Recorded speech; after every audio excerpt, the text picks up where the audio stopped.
Ganito nga lang kasimple linisin yung culture ng grindleworm mga par gamit ang scoring pad. Kailangan nga natin itong gawin para hindi mag-collapse ang ating culture.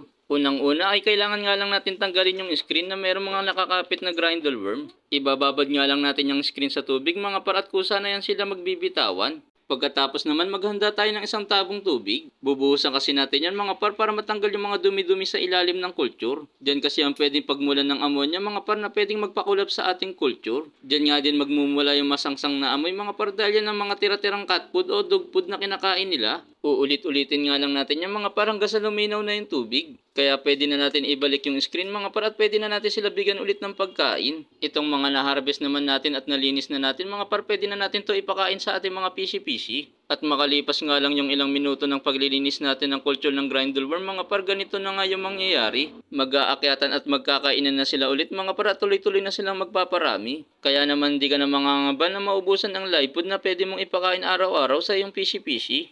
Happy fish keeping!